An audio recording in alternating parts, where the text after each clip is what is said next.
जरा सोचिए, एक पत्थर जो एक कॉमर्शियल एयरप्लेन जितना बड़ा है, स्पेस के इनफिनाइट विशाल क्षेत्र में से गुजर रहा है और ये हमारी धरती की तरफ आ रहा है। क्या ये एक खतरा है या बस एक अनजाना मुसाफिर? आज हम इस रात से पता लगाते हैं एस्ट्रॉयड 2016 RJ-20 के बारे में, जो एक 210 फुट का महासाया है जो आज धरती के करीब से गुजरने वाला है। 2016 में हवाई में पेन स्टार्स ने एक टेलीस्कोप का उपयोग करते हुए साइंटिस्ट ने एस्ट्रॉयड का पता लगाया। तब से नासा के नियर अर्थ ऑब्जेक्ट ऑब्जर्वेशन मतलब NEOO प्रोग्राम की नज़र इस पर है। 27,000 माइल्स पर आवर की रफ्तार से, जो किसी भी कॉमर्शियल एयरक्राफ्ट से ज़्यादा तेज़ है। ये एस्ट्रॉयड आज धरती से सिर्फ 4.34 मिलियन माइल्स की दूरी से गुजरने वाला है। ये डिस्टेंस हमारे प्लेनेट और चांद के बीच के फासला सिर्फ 18 गुना है।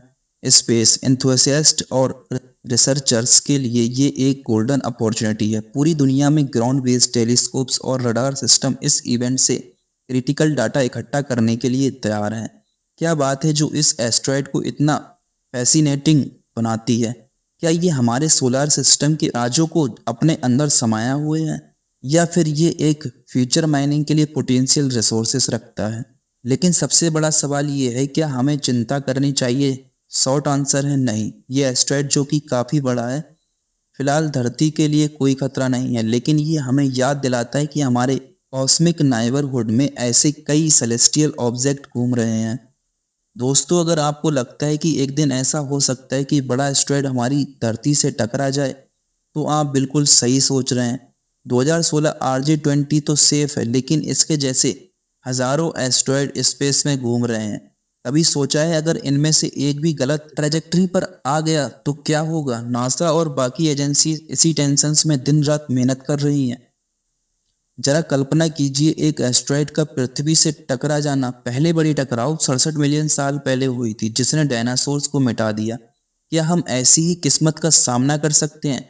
वैज्ञानिकों ने ऐसे इम्पैक्ट्स को प्रेडिक्ट करने के लिए मॉडल्स डेवलप किए हैं, और वे हमेशा पोटेंशियल हजार्डियस एस्ट्रॉयड PHAS की तलाश में हैं। अगर एक बड़ा एस्ट्रॉयड धरती से टकरा जाए तो मैसिव डिस्ट्रक्शंस हो सकते हैं, सुनामी, वाइल्ड फायर्स और एक ग्लोबल विंटर शुरू हो सकता है। लेकिन आज के एडवांस टेक्नोलॉजी के वजह से हम इन खतरों को डिटेक्ट और शायद डाइवर्ट करने में सक्षम हैं।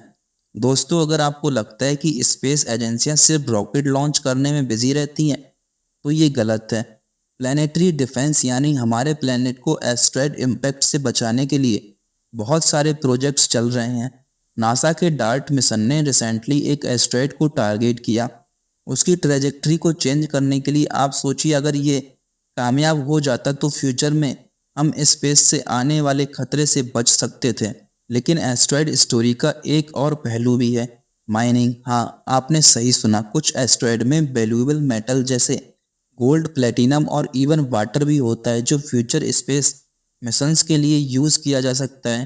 कंपनीज और स्पेस एजेंसी एस्ट्रॉयड माइनिंग को पॉसिबिलिटीज़ और एक्सप्लोर कर रही हैं, साइंस फिक्शंस के रियलिटी में बदलते हुए।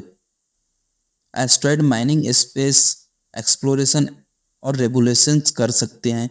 ये सेलेस्टियल बॉडीज़ में पाए जाने वाले रिसोर्सेज हमारे मार्स और बियॉन्ड के मिशंस को फ्यूल कर सकते हैं, जिससे हम धरती से मटेरियल ट्रांसपोर्ट करने की ज़रूरत कम हो जाए। ये एक गेम चेंजर है। न्यूज़ चैनल पर ऐसे टॉपिक्स ट्रेंडिंग हो रहे हैं। क्या एस्ट्रॉयड में सच में सोना है? स्पेस माइनिंग से बिलियनर कैसे बने? एस्ट्रॉयड सिर्फ थ्रेट नहीं बल्कि एक नई इकोनॉमिक अपॉर्चुनिटी भी है। लेकिन क्या ये सेफ है? और अगर कल को हमें स्पेस से एक वार्निंग मिलती है तो क्या हम प्रिपेयर्ड हैं? जैसे जैसे 2016 RJ-20 अपनी जर्नी पर आगे बढ़ता है, ये हमें और ज़्यादा सवाल छोड़ जाता है। क्या हम स्पेस के चैलेंज के लिए तैयार हैं? क्या हम एस्ट्रॉयड्स के रिसोर्सेज को ह्यूमैनिटी के लिए उपयोग कर सकते हैं? एक बात तो सही है और तय है, हमारा कॉस्मोस को एक्सप्लोरेशन अभी शुरुआत में ही है, और स्पेस के रहस्य हमें इंस्पायर और चैलेंज करते हैं। दोस्तों, स्पेस में छुपी ये रहस्य भले ही हमें डराते हों, लेकिन इनकी खोज में ही हमारा भविष्य छुपा है। तो तैयार हो जाइए, क्योंकि अगला एस्ट्रॉयड कभी भी हमारे दरवाजे पर दस्तक दे सकता है। तो आज की वीडियो में से इतना ही। मिलते हैं अपने नई वीडियो के साथ, तब तक के लिए धन्यवाद।